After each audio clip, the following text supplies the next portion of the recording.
উপজেলা নির্বাচনের ব্যাপারে আওয়ামী লীগ সভাপতি প্রধানমন্ত্রী শেখ হাসিনা অত্যন্ত কঠোর অবস্থান গ্রহণ করেছেন। শুধু কঠোর অবস্থান গ্রহণ করেই তিনি ক্ষান্ত হননি। যারা দলের সিদ্ধান্ত লঙ্ঘন করবে তাদের বিরুদ্ধে সর্বোচ্চ শাস্তিমূলক ব্যবস্থা গ্রহণ করারও হুঁশিয়ারি উচ্চারণ করেছেন আওয়ামী লীগ সভাপতি। আর এ কারণে আওয়ামী লীগ সাধারণ সম্পাদক ওবায়দুল কাদের একের পর এক বৈঠক করছেন এবং মন্ত্রী এমপিদের স্বজনরা যাতে উপজেলা নির্বাচনে অংশ না নেন সেজন্য সতর্কবার্তা ঘোষণা করছেন।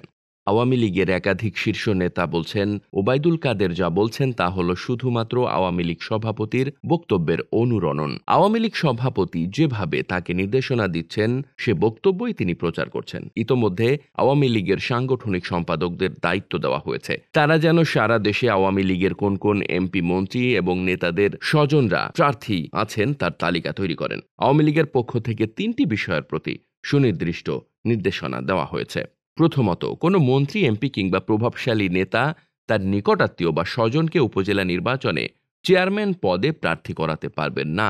দ্বিতীয়ত, উপজেলা নির্বাচনে এমপি, মন্ত্রী কোনো প্রার্থীর পক্ষে প্রচারণা করতে পারবেন না। তৃতীয়ত, কোনো মন্ত্রী, এমপি উপজেলা নির্বাচনে প্রভাব বিস্তারের জন্য প্রশাসন বা আইন শৃঙ্খলা বাহিনীর সঙ্গে হাত মেলাতে পারবেন না।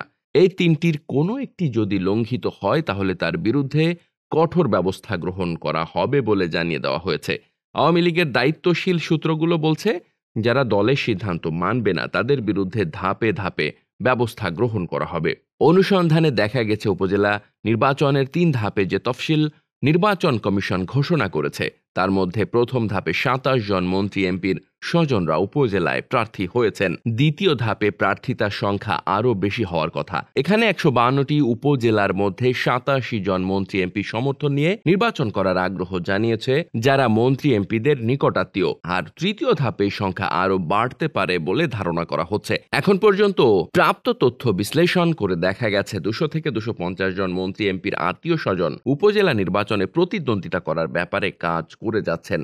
এখন যদি তারা নির্বাচন থেকে সরে না দাঁড়ান তাহলে তাদের বিরুদ্ধে কি ধরনের ব্যবস্থা গ্রহণ করা হবে। আওয়ামী লীগের একজন নেতা বলছেন, আগামী 30 এপ্রিল দলের কেন্দ্রীয় কমিটির বৈঠক অনুষ্ঠিত হবে।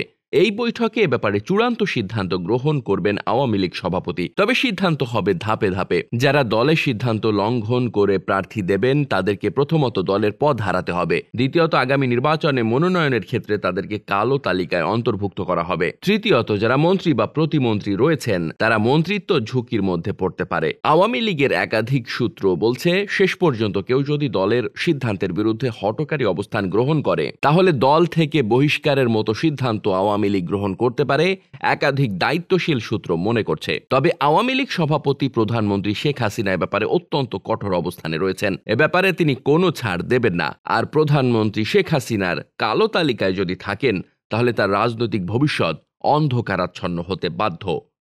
Desk report, বার্তাবাজার।